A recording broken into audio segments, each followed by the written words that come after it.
महाकवि, नाटककार, कथाकार जयशंकर प्रसाद जी को कौन नहीं जानता। जी हाँ दोस्तों, कक्षा 5वीं से लेकर 12वीं तक, ग्रेजुएशन से लेकर पोस्ट ग्रेजुएशन तक जयशंकर प्रसाद जी की रचनाएं देखने को मिलती हैं। इनकी रचनाएं न केवल रचनाएं हैं, लेकिन इसके साथ साथ रचनाएं के साथ साथ ये हमें एक विशेष प्रेरणा भी देती हैं। तो दोस्तों, जयशंकर प्रसाद जी बहुत ही महान कवि थे। इसी के संदर्भ में मैं आप लोगों को इनका जीवन परिचय लेकर आया हूं। और आपको भी पता है कि क्लास 10th में जयशंकर प्रसाद जी का जीवन परिचय अवश्य पूछा जाता है। हर बार जयशंकर प्रसाद जी का जीवन परिचय क्लास 10th के हिंदी के पेपर में आता है। तो आप लोगों को मैं ऐसा बताऊंगा, एकदम कहानी के रूप में याद हो जाएगा। आपको पूरे यूट्यूब पर इस तरह का वीडियो नहीं मिलेगा, बिल्कुल कहानी की तरह मैं आपको बताने वाला हूं।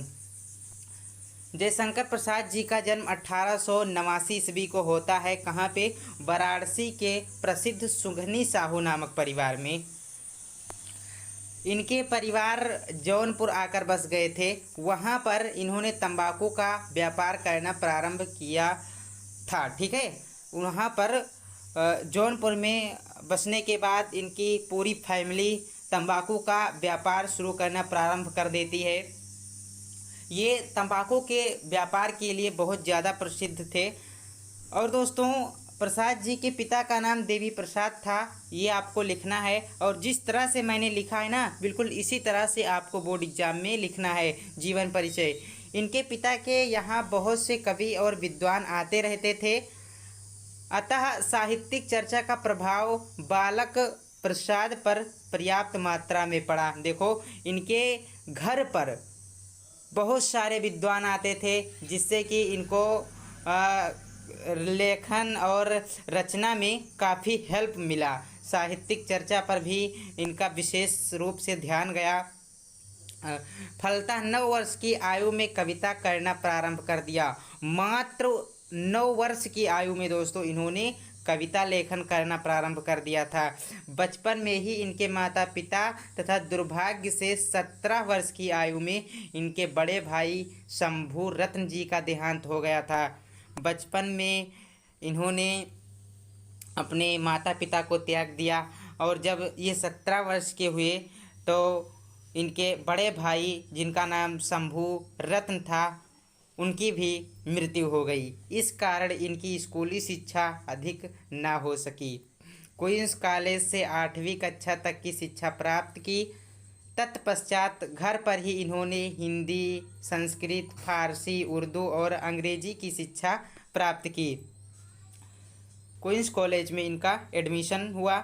8वीं कक्षा तक की पढ़ाई की इन्होंने। उसके पश्चात इन्होंने घर पर हिंदी, संस्कृत, फारसी, उर्दू और अंग्रेजी की शिक्षा प्राप्त की स्वयं। ठीक है, ये इतने मेधावी छात्र थे कि इन्होंने अल्प समय में ही 4-5 विषय की शिक्षा घर पर ही प्राप्त कर ली थी।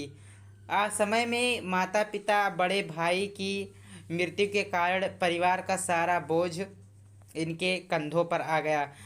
देखो दोस्तों, इनके बचपन से सारा सुख छिन गया था। इनकी माता पिता की मृत्यु हो गई, बड़े भाई शंभूरत्न जी की मृत्यु हो गई, जिससे परिवार का जितना भी बोझ था इनके कंधों पर आ गया। और घर चलाने के लिए इन्होंने कर्जा भी लिए, और उसी कर्ज को चुकाने के लिए इन्होंने अपनी सारी पैतृक संपत्ति भी बेच दी थी। प्रसाद जी कर्ज के बोझ से दब गए। देखो, इनके ऊपर परिवार का सारा बोझ आ गया था, इसलिए इन्होंने कर्ज लिया था। तो कर्ज चुकाने के लिए क्या किया था? जी हाँ, अपनी पूरी संपत्ति बेच दी थी जो इनके पिता छोड़कर गए थे। इसी बीच इनकी पत्नी का देहावसान हो गया। देखो, एक और मुसीबत आ गया, इनकी पत्नी का भी देहावसान हो गया इसी बीच। अतः इनको जीवन भर विषम परिस्थितियों से संघर्ष करना पड़ा, किंतु फिर भी साहित्य साधना से मुख नहीं मोड़ा। माँ भारती का यह अमर गायक जीवन के केवल 48 बसंत देखकर 15 नवंबर सन 1937 को परलोकवासी हो गया। याद रखना है दोस्तों, ये लाइन आपको एग्जाम में अपनी कॉपी में ज़रूर लिखना है। ठीक है, ये लाइन आप लोग लिख दिए ना, तो जी हाँ दोस्तों, एग्जामिनर आपकी कॉपी देखकर खुश हो जाएगा और आपको एग्जामिनर को खुश ही करना है। अगर आप लोग एग्जामिनर को अपनी राइटिंग से, अपनी सुंदर राइटिंग से खुश कर ले गए ना, तो फिर आपको हिंदी में बहुत ही अच्छा नंबर मिलना तय है। कृतियाँ और इनकी रचनाएं क्या है ये देख लेते हैं। पहले ये लाइन आप लोग याद कर लीजिए। माँ भारती का यह अमर गायक जीवन के केवल 48 बसंत देखकर 15 नवंबर सन 1937 को परलोकवासी हो गया। कृतियाँ और रचनाएं इनकी क्या क्या हैं? चंद्रगुप्त, स्कंदगुप्त, कंकाल, तितली। हालांकि कृतियाँ कहीं या रचनाएं एक ही हैं, तो देख लीजिए यहाँ पे। चंद्रगुप्त नाटक है, स्कंदगुप्त भी नाटक है, कंकाल, तितली, इरावती, इंद्रजाल, आकाशदीप, कामायनी, लहर, झरना और कई सारी इनकी रचनाएं हैं। तो आप लोग 2 रचनाओं के नाम लिख दीजिएगा। सिर्फ 2 या 3 रचनाओं के नाम लिख देना है आपको, बस इतना आप लोगों को लिखना पड़ेगा। फिर आपको बहुत ही अच्छा नंबर जीवन परिचय में मिलेगा। ठीक है, जैसा मैंने बताया है इसी तरह से आपको लिखना है।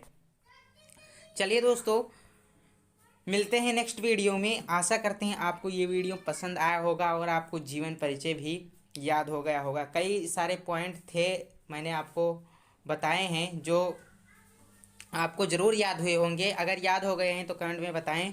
और आगे किस लेखक की जीवन परिचय या कवि की जीवन परिचय देखनी है आप लोग ये भी कमेंट बॉक्स में बता दीजिए। चलिए मिलते हैं अगली वीडियो में। जय हिंद, वंदे मातरम।